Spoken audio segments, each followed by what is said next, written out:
We have Patricia Lord, and the project is The Voices of the Golden Ghosts, which is put on by the council, and she is going to give us a quick presentation and a breakdown of the history of the Voices of the Golden Ghosts.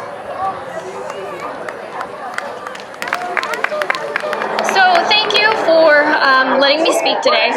I'm here to talk to you about a project that I'm working on with actually several people who are in the audience today, called Voices of the Golden Ghosts. And this is under the Shasta County Arts Council.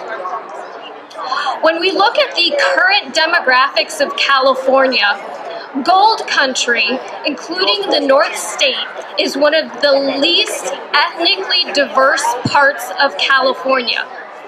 Why? For many years, there has been little attention paid to extracting the hidden history of African American gold miners in the North State. There are a few records to draw upon for research, but to assume the absence of record is indicative of a lack of importance is to buy into circular logic. As a professional, I must be inclusive in my work, but intentionally prioritizing diversity in arts and culture in this community is not an easy task. People have said to me, we can't highlight diversity in Northern California because we don't have any. Every time someone buys into this faulty thinking, a cycle starts over again. This cycle has been used to perpetuate the myth of a Caucasian gold rush, a myth that feeds itself when only Caucasian pioneer history is told, is preserved, and is taught. This cycle actively discourages increased diversity in the North State today. So when Mark Oliver approached me 2 years ago with an idea to partner on a project that might shed light on the history of African Americans in the North State during the gold rush, I was immediately interested. California entered the Union during the gold rush, and it entered as a free state. What this statement does not make clear is that it was possible, legally possible, to own and hold a person as a slave in California. African Americans who moved or were brought to California were sometimes unaware of their rights when they arrived in the state. And even when they were aware of their rights, they were unable to assert them. Federal laws, such as the then newly created Fugitive Slave Act, insufficient enforcement of laws to protect freedoms, and discriminatory state laws positioned California functionally close in many ways to a slave state. Recognizing the importance of spreading information to African Americans, those people already established in California formed strong networks, both formal and informal, to ensure the newly arriving were made aware of their rights. Newspapers written by people of color that expressed information from their point of view, diversified media coverage. Speeches, word-of-mouth conversations, literature, and conventions all worked to strengthen the network of information to protect freedom. Knowledge is power, but only when you act and are able to act on it. In January of 1863, the United States of America abolished the law that allowed Caucasians to disregard the innate freedom of all people, and specifically hold people of African descent in slavery. It was not until 2.5 years later that orders enforcing this abolition were delivered to the people of Texas. But it's likely people there, including people held in slavery, knew of the Emancipation Proclamation already.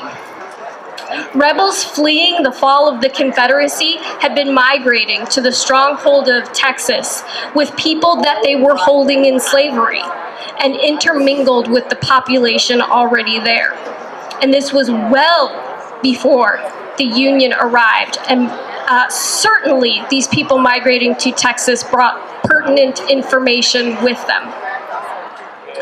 Throughout this nation's history, Caucasians have used torture, unrestrained violence, and murder to keep information from people of color, as well as prevent them from acting on information. After the proclamation was made in Galveston in 1865, Caucasians refused to comply with the order, retaliating against African Americans who attempted to assert their rights.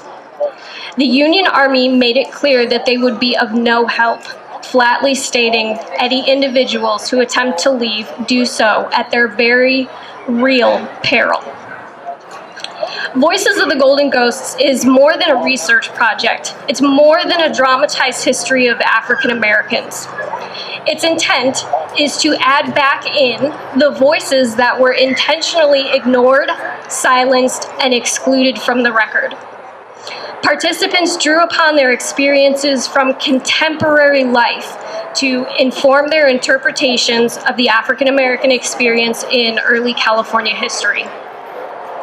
I want to acknowledge the brave work that these individuals did to change how we understand our history and be a voice for those that had their voices censored. I know there are at least 3 people from the project here today.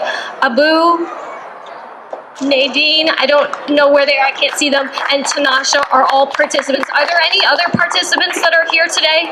Eddie is also a participant, but he could not be here today, and I want to personally thank them. Today, I also want to inspire all of us to use our voices to be a network for information. The nation, particularly rural and small metro areas like Reading, are losing diverse local journalistic coverage. It is incumbent on all of us to make sure that people, especially marginalized communities, are represented in local media and can turn to local media to get information that is accurate and relevant to them and reflects the vibrancy of our community.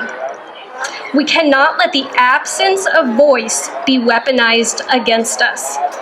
If you are interested in learning more about the Voices of the Golden Ghosts, you can grab me after this, visit our Facebook page or the website for the project, and I hope to see some new articles and new bylines by people in this community very soon. Thank you. All right. Thank you, Patricia. And I just loved that line that she said that she had been told in the community, we can't highlight diversity because we don't have any. I have been told that about African Americans. I have been told that about our local Latinx community, our local LGBTQ community, and every time I hear that, I'm like, but here we are.